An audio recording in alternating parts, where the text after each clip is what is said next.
Assalamualaikum warahmatullahi wabarakatuh. Selamat pagi anak-anak. Bagaimana kabar kalian hari ini? Semoga selalu dalam keadaan baik, sehat, dan tetap semangat dalam belajar ya. Bertemu kembali dengan saya pada mata pelajaran IPS kelas 7 semester 1. Nah anak-anak, sebelum memulai pembelajaran, marilah kita berdoa terlebih dahulu. Semoga kita dimudahkan dalam belajar dan kita mendapatkan ilmu yang bermanfaat. Amin. Nah, pada kesempatan kali ini kita akan belajar tentang dinamika kependudukan Indonesia. Adapun tujuan pembelajaran pada kali ini, yang pertama, menjelaskan jumlah, persebaran, dan komposisi penduduk Indonesia. Kemudian, mendeskripsikan pertumbuhan, kualitas, keragaman etnik, dan budaya Indonesia. Oke, marilah kita bahas untuk materi dinamika penduduk di Indonesia. Dinamika penduduk adalah perubahan atau pertumbuhan keadaan penduduk. Perubahan tersebut dipengaruhi oleh faktor kelahiran atau natalitas, kemudian faktor kematian atau mortalitas, dan faktor migrasi. Indonesia memiliki jumlah penduduk yang sangat besar.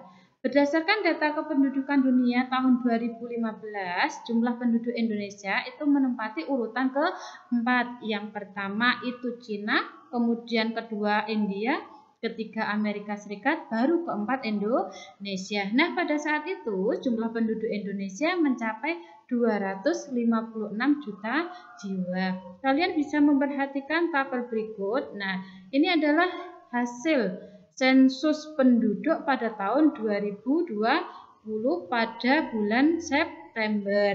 Nah, ini ada peningkatan jumlah penduduk.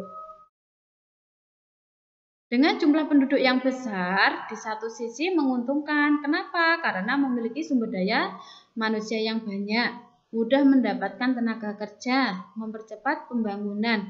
Tetapi di sisi lain merugikan. Kenapa? Karena menimbulkan berbagai masalah sosial seperti pengangguran, kemiskinan, muncul pemukiman kumuh, kesejahteraan, dan beberapa masalah sosial yang lainnya.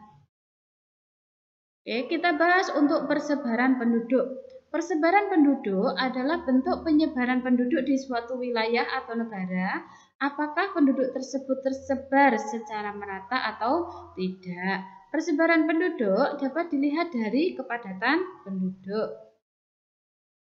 Kepadatan penduduk adalah angka yang menunjukkan jumlah rata-rata penduduk pada setiap kilometer persegi pada suatu wilayah negara.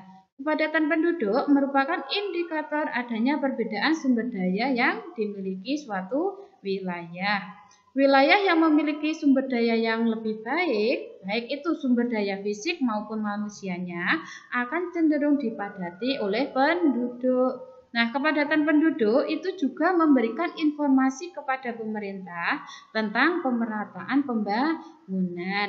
Wilayah yang penduduknya jarang itu menunjukkan pembangunan belum merata ke berbagai wilayah.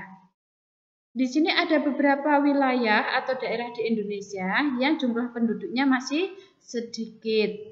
Di sini untuk Pulau Jawa itu pulau yang paling padat penduduknya. Salah satu cara untuk memeratakan jumlah penduduk di Indonesia yaitu dengan cara perpindahan penduduk dari daerah yang padat penduduknya ke daerah yang jarang penduduknya atau yang terkenal dengan program transmigrasi. Kita bahas yang ketiga tentang komposisi penduduk di Indonesia. Komposisi penduduk adalah pengelompokan penduduk berdasarkan usia, jenis kelamin, mata pencaharian, agama, bahasa, pendidikan, tempat tinggal, jenis pekerjaan, dan yang lain-lain. Komposisi penduduk diperlukan dalam suatu negara karena dapat dijadikan dasar pengambilan keputusan ataupun penentuan kebijaksanaan dalam pelaksanaan pembangunan. Komposisi penduduk berdasarkan usia digunakan untuk menghitung angka ketergantungan. Menurut BPS, usia produktif adalah antara 15 sampai 65 tahun. Sedangkan usia non-produktif adalah di atas 65 tahun. Komposisi penduduk berdasarkan jenis kelamin yang digunakan untuk menghitung angka perbandingan jenis kelamin atau seks rasio. Rumusnya SR sama dengan L per P kalikan 100, di mana L itu jumlah penduduk laki-laki, P jumlah penduduk perempuan, kemudian 100 itu konstantanya. Kemudian komposisi penduduk berdasarkan pendidikan di Indonesia. Ini digunakan untuk mengetahui bagaimana potensi sumber daya manusia dan digunakan pemerintah untuk menentukan suatu kebijakan yang berkaitan dengan sumber daya manusia. Kalian bisa melihat dalam tabel lingkaran tersebut. Nah, untuk lulusan SD atau MI itu paling banyak yang terjadi di Indonesia. Kemudian komposisi penduduk berdasarkan agama itu digunakan untuk mengetahui jumlah pemeluk agama di setiap daerah. Nah, di Indonesia itu kan ada agama Islam, ada Kristen Protestan, Kristen Katolik, agama Hindu, agama Buddha, dan juga ada Konghucu. Kemudian komposisi penduduk berdasarkan jenis pekerjaan. Nah, ini digunakan untuk mengetahui tingkat pendapatan per kapita suatu negara. Kemudian yang keempat, pertumbuhan dan kualitas penduduk. Pertumbuhan penduduk adalah perubahan populasi sewaktu-waktu dan dapat dihitung sebagai perubahan berkurang atau bertambah dalam jumlah populasi individu. Nah, pertumbuhan penduduk dibedakan menjadi 3. Ada pertumbuhan penduduk alami, pertumbuhan penduduk non-alami, dan pertumbuhan penduduk total. Tingkat pertumbuhan penduduk di negara kita itu termasuk kategori sedang. Nah, pemerintah Indonesia itu melaksanakan yang namanya program keluarga berencana atau KB untuk menurunkan tingkat pertumbuhan penduduk. Kemudian keanekaragaman etnik dan budaya di Indonesia. Masyarakat Indonesia memiliki suku bangsa dan budaya yang beragam. Suku bangsa sering juga disebut etnik. Menurut penelitian BPS yang dilaksanakan pada tahun 2010 di Indonesia terdapat 1128 suku bangsa.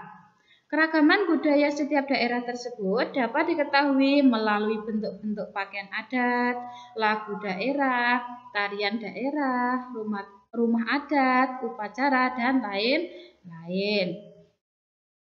Nah, sebagai contoh ini saya tayangkan untuk rumah adat yang ada di Indonesia.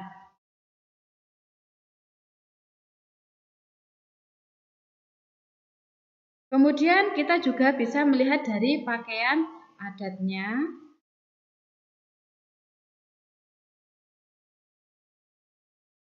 Kemudian kita juga bisa melihat keanekaragaman dari tarian daerah.